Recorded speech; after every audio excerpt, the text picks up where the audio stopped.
अस्सलाम वालेकुम दोस्तों, welcome to my channel MBBS and BDS lectures. आज हमारा टॉपिक है फार्माकोलॉजी का एंटी मलेरियल ड्रग्स। तो सबसे पहले हम टॉपिक आउटलाइन पढ़ते हैं। टॉपिक आउटलाइन में सबसे पहले हमारे साथ है स्पीशीज ऑफ प्लाज्मोडियम, दूसरा है classification of anti malarial drugs और तीसरा है ईच ड्रग डिटेल। हर ड्रग की हम क्या पढ़ेंगे? डिटेल पढ़ेंगे। अब सबसे पहले हमारे साथ है स्पीशीज ऑफ प्लाज्मोडियम। प्लाज्मोडियम की जो स्पीशीज है वो 4 है। सबसे पहले है प्लाज्मोडियम ओवेल, दूसरा है प्लाज्मोडियम मलेरी, तीसरा है प्लाज्मोडियम वाइवेक्स, चौथा है प्लाज्मोडियम फेल्सीपेरम। अब इसके लिए याद करने का नमूना क्या है? जैसे कि हम लोगों ने एफएससी में पढ़ा था फूड चेन। जो फूड चेन है उसमें हमने पढ़ा था ओमनीवोरस। जैसे ह्यूमन होता है जो हर चीज खाता है, ओमनीवोरस। तो फूड चेन ओमनीवोरस, इसे हम याद रखेंगे। फूड चेन के एफ से क्या मतलब है? फेल्सी। सी से क्या मतलब है? एफ से मीन फाल और सी से मीन सीपेरम, यानी फेल्सी फेरम। और ओ एम वी ओमनीवोरस का ओ से क्या मुराद है? ओवेल। एम से क्या मुराद है? मिलेरी। वी से क्या मुराद है? वाइवेक्स। तो ये जो है इसका नमूनिक है फूड चेन ओमनीवोरस। इससे हम याद करेंगे Plasmodium oval, Plasmodium malariae, Plasmodium vivax, Plasmodium falciparum.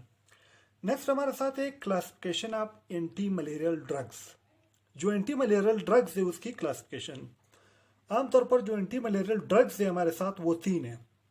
एक है क्विनिन, दूसरा है क्लोरोक्विन और तीसरा है मेफ्लोक्विन। अब क्विनिन जो है वो तो बहुत ज्यादा फेमस है। हम किसी भी बंदे से पूछेंगे मलेरिया का ट्रीटमेंट क्या है तो वो हमें बताएगा कि इसका जो ट्रीटमेंट है वो क्विनिन है। लेकिन क्लोरोक्विन और मेफ्लोक्विन को जो है हर कोई नहीं जानता है। तो इसके नाम हम कैसे याद करें, क्लोरोक्विन और मेफ्लोक्विन का? इसके लिए हमने एक नमूनिक बनाया है, क्योंकि इसके आखिर में क्विन आता है।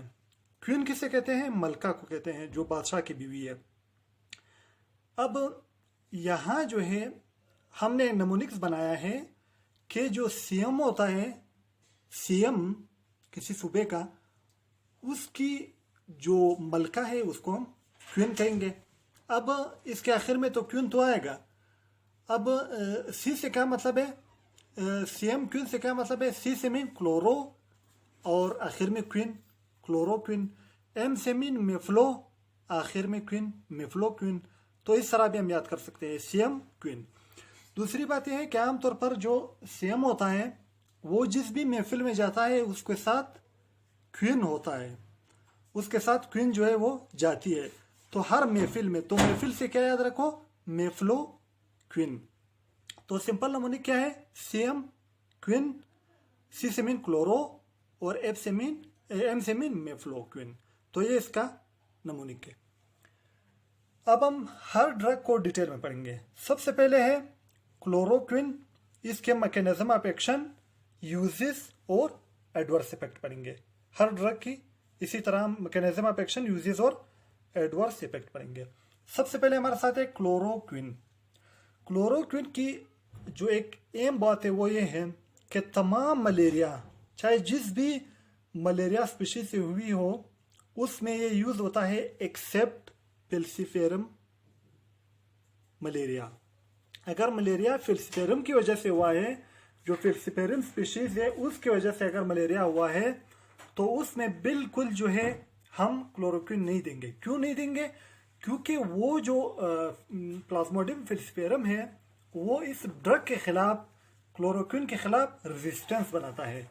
तो इसलिए हम जो है फेल्सीपेरम की जो मलेरिया है उसमें हम क्लोरोक्विन बिल्कुल नहीं देंगे। इसके अलावा जितने भी मलेरिया है उसमें हम देंगे। नेक्स्ट हमारे साथ है इसका mechanism of action. Mechanism of action में क्या है कि आमतौर पर प्लाज्मोडियम का हेमोग्लोबिन जो है वो जब उसकी जो ब्रेकडाउन होती है तो हीम में होती है और ग्लोबिन में होती है। ग्लोबिन क्या है? प्रोटीन पार्ट है। और हीम क्या है?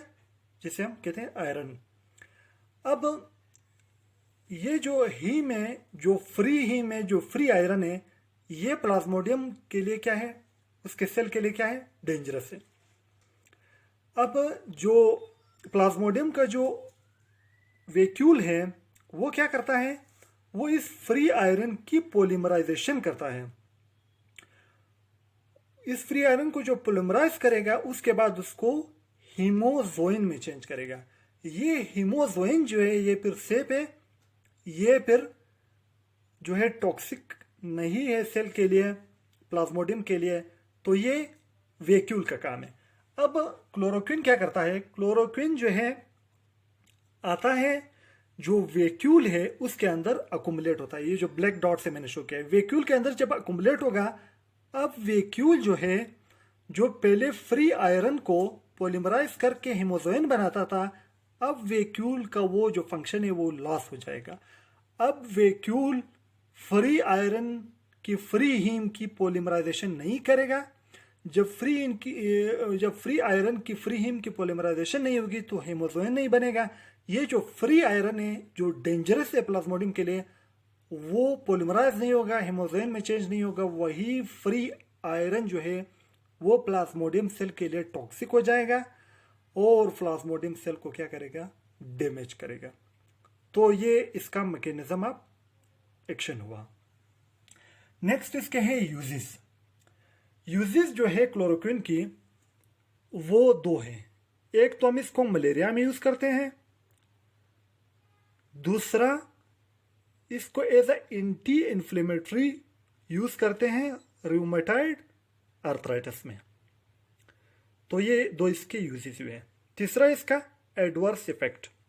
एडवर्स इफेक्ट में इसमें क्या है? सिंपल नोजिया है, वोमिटिंग है, एब्डोमिनल पेन है और फोटोफोबिया है, हेडेक है, ब्लर्ड विजन है। अब फोटोफोबिया क्या है, ब्लर्ड विजन क्या है? फोटोफोबिया आमतौर पर photo mean light, phobia mean fear, यानी लाइट से फियर। लाइट से फियर का मतलब है कि जब वो बंदा लाइट में जाएगा तो उसकी जो आई है उसमें पेन होगा, इस वजह से वो फिर लाइट में नहीं बैठेगा। ब्लर्ड विजन का क्या मतलब है? ब्लर्ड विजन का ये मतलब है कि वो किसी चीज को फाइन नहीं देख सकेगा, सही तौर पर किसी चीज को नहीं देख सकेगा। ये इसके एडवर्स इफेक्ट हुए। तो क्लोरोक्विन के हमने मैकेनिज्म ऑफ एक्शन पढ़ा, यूजेस पढ़े, उसकी एडवर्स इफेक्ट पढ़ा। नेक्स्ट हमारे साथ है क्विनिन। क्विनिन की मैकेनिज्म ऑफ एक्शन पढ़ेंगे, यूजेस पढ़ेंगे और एडवर्स इफेक्ट पढ़ेंगे। क्विनिन की जो मैकेनिज्म ऑफ एक्शन है वो ये है कि प्लाज्मोडियम की जो प्लाज्मिड है, जो डीएनए है, उससे जब प्रोटीन सिंथेसिस होती है, ये क्या करता है? क्विनिन ये डीएनए से जो प्रोटीन सिंथेसिस है उसको इनहिबिट कर देता है। फिर प्रोटीन सिंथेसिस नहीं होगी। तो ये इसका क्या है? मैकेनिज्म ऑफ एक्शन है क्विनिन की, कि ये प्रोटीन डीएनए से जो प्रोटीन सिंथेसिस होती है उसको इनहिबिट कर देता है। यूसेस क्या है? शुरू में हमने पढ़ा था कि क्लोरोक्विन तमाम मलेरिया में यूज होता है एक्सेप्ट कौन सी मलेरिया? फिल्सीपेरम। अब जिसमें क्लोरोक्विन यूज नहीं होता है उसमें कौन यूज होगा?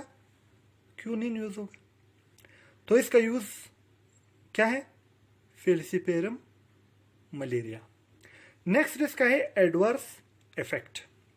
एडवर्स इफेक्ट में सबसे पहले क्या है? Hyper sensitivity reaction. Hyper sensitivity reaction क्या है? कि हमारा जो इम्यून सिस्टम है वो हाइपर सेंसिटिव हो जाता है, जिसमें फिर हमारे साथ type 1, type 2, type 3 hyper sensitivity reaction है। तो सिंपल यहाँ एडवर्स इफेक्ट में हम याद करेंगे कि हाइपर सेंसिटिविटी रिएक्शन होगा। दूसरा क्या होगा? हाइपोग्लाइसीमिया होगा। तीसरा क्या है? सिंकोनिज्म होगा। सिंकोनिज्म क्या है? इसमें 4 चीजें आते हैं। सबसे पहले फ्लशिंग, दूसरे नंबर पर वर्टाइगो, और तीसरे नंबर पर डिजीनेस, और चौथे नंबर पर टिनाइटस। अब फ्लशिंग क्या है? फ्लशिंग ये है कि आर्जी तौर पर फेस के रीजन में या स्किन में किसी और जगह पर रेडनेस होना। किसकी वजह से? क्योंकि स्किन के नीचे वेजो डायलेशन हो जाती है, जिसकी वजह से रेडनेस दिखाई देता है, जिसे कहते हैं फ्लशिंग। नेक्स्ट है वर्टाइगो। वर्टाइगो क्या है और डिजीनेस क्या है? आमतौर पर तो दोनों का मतलब क्या है? चक्कर आना। लेकिन इनमें फर्क क्या है? वर्टाइगो स्पेसिफिक टर्म है, डिजीनेस ब्रॉड टर्म है। वर्टाइगो का मतलब है सर चकराना, और डिजीनेस में दो चीजें आते हैं, एक वर्टाइगो आता है, एक साइनकपी आता है। साइनकपी क्या है कि ब्लड प्रेशर के लो होने की वजह से आमतौर पर आर्जी तौर पर लॉस ऑफ कॉन्शियसनेस, आर्जी तौर पर टेम्परेरी बेहोश हो जाना, इसे उसे कहते हैं साइनकपी।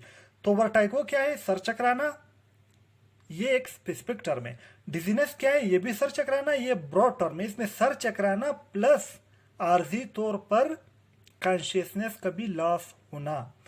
तो डिजीनेस में दो चीजें आते हैं, वर्टाइगो प्लस सिनकपी। चौथा है टिनाइटस। टिनाइटस क्या है कि इसमें रिंगिंग अपीयर, यानी कानों के अंदर घंटियां बजेंगे। क्या होंगे? कानों के अंदर घंटियां बजेंगे। तो ये सिंकोनिज्म में आता है। चार चीजें, फ्लशिंग, वर्टाइगो, डिजीनेस और टिनाइटस। नेक्स्ट जो एडवर्स इफेक्ट है वो है black water fever. Black water fever क्या है? जैसा हमें पता है कि मलेरिया में तो हीमोलाइसिस होगा। जब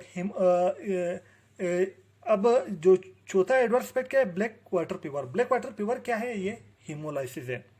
जब ब्लड में हीमोलाइसिस होगा तो हेमोग्लोबिन निकलेगा, और वो हेमोग्लोबिन जो है उसकी वजह से ब्लैक यूरिन होंगे, और उसकी वजह से किडनी भी डैमेज होगा। तो इसे कहते हैं ब्लैक वाटर फीवर। चौथा है हाइपोटेंशन, यानी बीपी कम होगा। तो एडवर्स इफेक्ट क्या हुए? हाइपर सेंसिटिविटी रिएक्शन होगा, हाइपोग्लाइसीमिया होगा, सिंकोनिज्म होगा, ब्लैक वाटर फीवर होगा, हाइपोटेंशन होगा। तो ये हमारे साथ क्यूनिन की मैकेनिज्म ऑफ एक्शन, यूजेस और एडवर्स इफेक्ट कंप्लीट हुए। नेक्स्ट लास्ट वाला हम पढ़ेंगे मेफ्लोक्विन। मेफ्लोक्विन की सबसे पहले मैकेनिज्म ऑफ एक्शन। मेफ्लोक्विन की जो मैकेनिज्म ऑफ एक्शन है वो तीन तरीके से है। पहला तरीका बिल्कुल क्लोरोक्विन की तरह है, बिल्कुल क्लोरोक्विन की तरह है कि ये वैक्यूल के अंदर कंसंट्रेट हो जाएगा और हीमोजोइन की फॉर्मेशन को रोकेगा, जिसकी वजह से फ्री हीम की वजह से जो डेंजरस है, जो टॉक्सिक है, वो सेल को डैमेज करेगा। दूसरा जो मैकेनिज्म ऑफ एक्शन है ये इसका है, यानी इसमें 3 in 1 है। इसमें 3 in 1 है, यानी क्लोरोक्विन का मैकेनिज्म ऑफ एक्शन भी इसमें है, क्यूनिन का ही भी है इसमें है, और तीसरा इसका अपना भी है। दूसरा क्या है? क्यूनिन का है, यानी डीएनए से प्रोटीन सिंथेसिस को क्या करेगा? इनहिबिट करेगा। तीसरा क्या है? मिरोजवाइड चेंज इनहिबिट। जो मिरोजवाइड है उसका वो जो प्लाज्मोडियम का लाइफ साइकिल में वो जो चेंज होता है उसको भी ये क्या करेगा? इनहिबिट करेगा। तो ये इसका हुआ मैकेनिज्म ऑफ एक्शन। दूसरे नंबर पर है यूजेस। यूजेस क्या है? Resistance फेल्सिपेरम malaria. अब यूजेस को कंपेयर करते हैं। अगर मलेरिया हुआ, कोई भी मलेरिया हुआ सिवाय फेल्सिपेरम का ना हो और कोई भी मलेरिया हो, तो हम क्या देंगे? क्लोरोक्विन देंगे। अगर फेल्सिपेरम का मलेरिया हो तो क्या देंगे? क्विनिन देंगे। अगर फेल्सिपेरम का मलेरिया हो, हमने क्यूनिन दिया, लेकिन क्यूनिन को भी वो क्या है? रेजिस्टेंस, क्यूनिन से भी ट्रीट नहीं होगा, तो रेजिस्टेंस फेल्सिपेरम मलेरिया को फिर क्या देंगे? मेफ्लोक्विन देंगे। तो ये हमारे साथ इसका क्या हुए? यूजेस। अब नेक्स्ट हमारे साथ इसका है एडवर्स इफेक्ट। तो एडवर्स इफेक्ट जो है इसके क्या है? जो इसके एडवर्स इफेक्ट सेम क्विनिन और क्लोरोक्विन की तरह है, सिवाय 3 के। वो क्या है?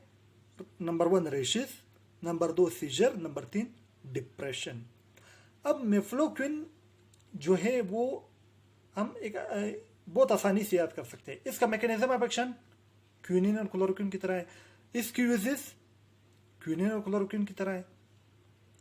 इसकी जो एडवर्स इफेक्ट है वो क्विनिन और क्लोरोक्विन की तरह है, लेकिन इसके मैकेनिज्म ऑफ एक्शन और एडवर्स इफेक्ट में कुछ चेंजेस है। मैकेनिज्म ऑफ एक्शन में एक इजाफी चीज क्या है कि ये मिरोसवाइट की चेंज को इनहिबिट करता है, और एडवर्स इफेक्ट में 3 चीजें इजाफी है। वो क्या है? रेशेस है, सीजर है और डिप्रेशन है। तो आज का जो टॉपिक था हमारा एंटी मलेरियल ड्रग्स, ये हमारा कंप्लीट हुआ। तो दोस्तों, अगर आप लोगों को वीडियो अच्छी लगी है तो वीडियो को लाइक करो, शेयर करो, ताकि ज़्यादा से ज़्यादा लोगों का फायदा हो जाए, और चैनल को सब्सक्राइब करो और बेल आइकन को क्लिक करो ताकि हर नई आने वाली वीडियो सबसे पहले आप तक पहुंचे। तो वीडियो देखने का बहुत बहुत शुक्रिया। अल्लाह हाफिज।